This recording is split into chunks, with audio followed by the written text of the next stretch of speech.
धर्म के खिलाफ हम नहीं हैं। मैंने फिर यही कहा, हमने धर्म के खिलाफ एक लाइन लिखी हो तो बताइए। जो धर्म ने हमारे खिलाफ लिखा वो हमने बोल दिया, बस ये हमारा अपराध। देते हैं लोग आपको धमकी इसलिए देते हैं क्योंकि हम उनकी आंखें खोलने की बात करते हैं। ज्योतिबा फुले ने कहा था जब आप गुलामों को जगाने जाओगे ना तो गुलाम तड़पेंगे और हो सकता है तुम्हें गाली दें, और उनके हाथ में अगर पत्थर आए तो गुस्से में वो आपको ही मार सकते हैं। आपने चे गवेरा का नाम सुना होगा। चे गवेरा जब गुलामों की लड़ाई लड़ रहे थे और गोलियां चला रहे थे तो गडरियों ने जाकर के सामने वाले पक्ष विपक्ष से जाकर कहा कि देखिए चे गवेरा उस वाली पहाड़ी के पीछे से ना आप पर गोलियां चला रहा है। उन्होंने कहा तुम हमें क्यों बताना है, वो तो तुम्हारी लड़ाई लड़ रहा है। कि नहीं साहब, हमें आजादी नहीं चाहिए। जब वो गोली चलाता है तो उसकी गोली के आवाज से हमारी बकरियां भाग जाती हैं। तो गुलाम ऐसे ही होते हैं, गुलामों को समझ में नहीं आती, देर से आती है। आप हमेशा अपर कास्ट के लोगों को कहती हैं कि वो अत्याचार शोषण करते हैं, लेकिन कम तो पिछड़े भी नहीं है। वो आपकी बारात नहीं चढ़ने देते, घोड़ी पर नहीं चढ़ने देते। पिछड़ों, आप मध्य प्रदेश में सुना ही होगा, पिछड़ों को भूत चढ़ा हुआ है। पिछड़ों को ये भूत चढ़ा हुआ है कि वो बहुत बड़े हिंदू हैं। अगर उनका भूत उतरना अभी बाकी है तो वो एक बार जाकर के मनुस्मृति पढ़ लें। हम तो पढ़ने के लिए कहते हैं, हम तो ये भी नहीं कहते कि हमारे पीछे पीछे ऐसी चल दो, हम कोई चमत्कार कर देंगे। तो वो एक बार मनुस्मृति को पढ़ लें, वो एक बार उनके बारे में लिखे हुए श्लोक को पढ़ लें, वो एक बार 4 वर्ण की जो व्यवस्था है हिंदू धर्म में उसको पढ़ लें, उनके दिमाग में खुद ही खुलता चला जाएगा। आप लोगों को काम तो विरोध करने था। मोदी जी ने सेंगोल रख दिया वहाँ संसद में, उसका भी आप तब से सत्यानाश हो तो रहा है। उधर देखो बिहार में पुल गिर गया, वहाँ आग लग गई। अभी आपको पता होगा केदारनाथ मंदिर में सवा अरब की चोरी हो गई और केदारनाथ मंदिर का 1.25 अरब का सोना पीतल में बदल गया। क्या हो रहा है ये सब? हम कोई सेंगोल के हिसाब से भारत नहीं चलेगा। भारत लोकतंत्र से चलेगा और लोकतंत्र की जो मोहर्ती सम्राट अशोक की थी।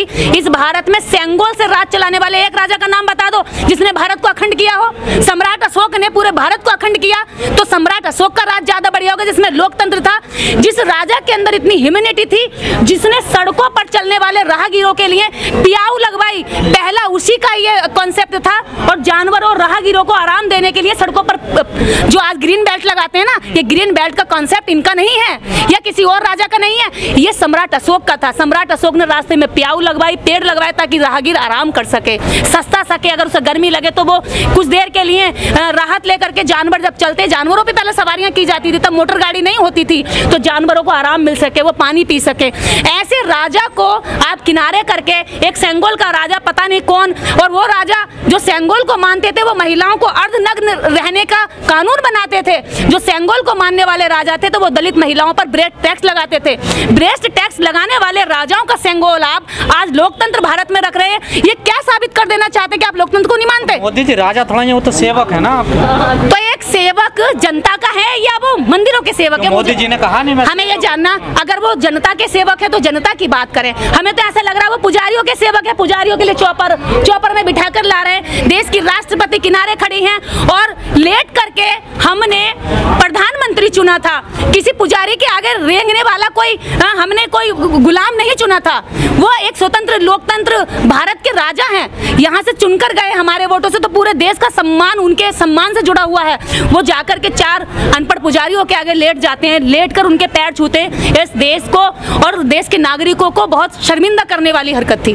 आप उनको अनपढ़ बता रही हैं। किसको? पुजारियों की डिग्री लेकर आइए ना। क्या डिग्री होती है पुजारियों के पास? आप बताइए कितने मंदिरों में पुजारी बैठे हैं, क्या क्वालिफिकेशन, क्या उनका एग्जाम होता है, क्या टेस्ट होता है? दक्षिण से बुलाए गए थे सारे पंडित। दक्षिण के पंडितों ने, आपको पता होना चाहिए, माता नंगेली की हत्या की थी। माता नंगेली ने ब्रेस्ट टैक्स हटाने के लिए अपनी जान गंवाई थी। और वो दक्षिण के ही राजा थे जिन्होंने कहा गया कि दलित स्त्रियां अगर स्तन ढकेंगी, छाती ढकेंगी तो उन्हें टैक्स देना पड़ेगा। ऐसे गरीब ऐसा है लोगों पर टैक्स लगाया जिनके पास लकड़ी चुनकर रात को रोटियां खाने तक का वक्त नहीं था। उन लोगों से उन्होंने टैक्स मांगने की उम्मीद जताई। अरे लोग नमक पे टैक्स लगाए, अंग्रेजों ने नमक पे टैक्स लगाया, दुनिया ने जजिया कर लगाया, लेकिन तुमने तो औरतों के जिस्म पर टैक्स लगा दिया। इससे ज्यादा घिनौनी हरकत क्या होगी उस दक्षिण के? तो उसमें मोदी जी का क्या दोष है? तो मोदी जी ऐसे लोगों को देखिए, अगर ये धर्म संसद थी तो आप एक धर्म के लोग बुला लो। अगर ये केवल धार्मिक मंदिर का कोई उद्घाटन हो रहा तो आप एक धर्म के लोग बुलाइए। भारत धर्मनिरपेक्ष देश है, यहाँ अगर आप बिठा रहे हैं तो यहाँ समस्त धर्मों के लोगों को बुलाइए। बुलाया ना, देखिए मौलवी था संसद संसद में कहाँ है? बौद्ध भिक्षु दिखाइए मुझे, कहाँ है उसमें? उसमें पारसी दिखाइए, कहाँ है? ये देश लगभग यहाँ पे 7 से 8 मुख्य धर्म है, 7-8 मुख्य धर्मों के मुखियाओं को बुलाना चाहिए था और सबके आगे ऐसे ही लेट करके नमन करना चाहिए था। अगर एक धर्म के आगे आप करो तो इसका मतलब क्या है? सरकार का धर्म नहीं होता, सरकार का धर्म जनता की सेवा करना होता। अगर आप किसी पर्टिकुलर धर्म के आगे नतमस्तक हो रहे हो तो इससे साबित है कि आप एक धर्म के प्रति, उसकी प्रति कट्टरता दिखा रहे हो और जनता को भी मोटिवेट कर रहे हो कि इसी धर्म में आओ।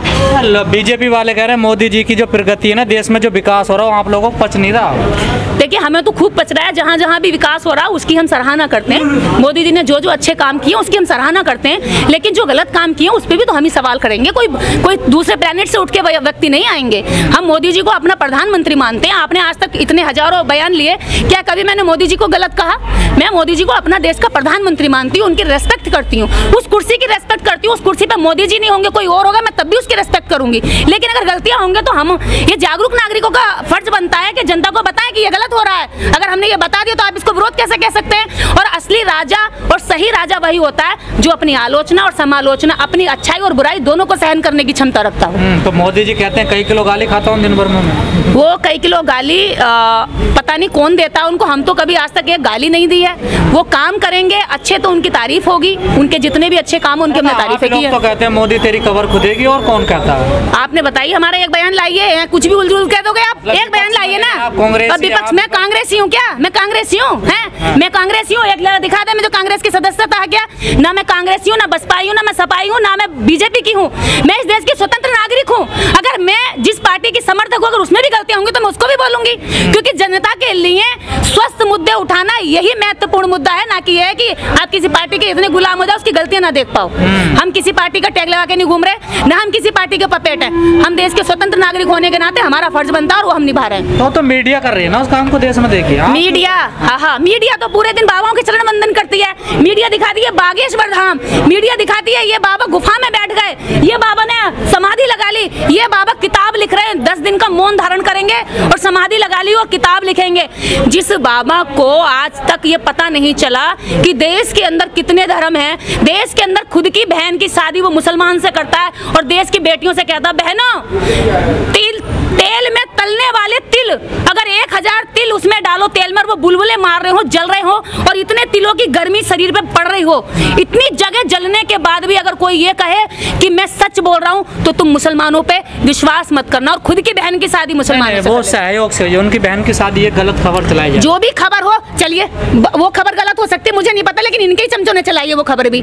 इस देश के अंदर मोहन भागवत जी इस देश में हिंदुओं के सबसे बड़े लीडर हैं। आजकल वो बाबा जो हैं उनकी भतीजी पे चले गए, ये क्या होता है? उनकी भतीजी, ये गर्मी बहुत पड़ रही है तो अब आराम करने गए होंगे, क्योंकि सब लोग कोई स्विट्जरलैंड जा रहा है, कोई कहीं जा रहा है, जिसमें जितना धन है वो भी कहीं चले गए होंगे। बाबा भी अज्ञात आवास पर जाते हैं क्या? देखिए, यहाँ पर देश के अंदर ये इतनी फर्टिलाइजर जमीन है ना भारत, अंधविश्वास के मामले में, या हर साल आप अच्छी फसल, भले ही खेती में गेहूं की ना कर सको, चावल की ना कर सको, गन्ने की ना कर सको, लेकिन बाबाओं की फसल करनी हो तो ये धरती भारत की बहुत उपजाऊ है। यहाँ पर हर साल आप 2-4 बाबा अच्छे से अच्छे करोड़पति अरबपति तैयार कर सकती हो। देश की जनता में इतनी शास्त्री किसी से नहीं मिलेंगे, ना कोई कथा करेंगे, वो अज्ञात आवास पे कुछ दिनों के लिए। हाँ, तो गर्मी बहुत हो रही भाई, आराम भी चाहिए, घूमने फिरने भी चाहिए। वो चले गए, अब उनके पूछ के पीछे पड़े रहोगे आप लोग? चमत्कारी बाबा, सब लोग घूमने जा रहे हैं, हीरो हीरोइन जा रहे हैं, देश के नेता जा रहे हैं, कि बाबा नहीं जा सकते? क्या उन्हें आराम नहीं चाहिए? वो दिन भर दुखों की पर्ची खोलते हैं, क्या उन्हें सुख नहीं चाहिए क्या? वो सुख लेने गए कहीं? आप क्यों इतना धर्म के खिलाफ बोलते हैं?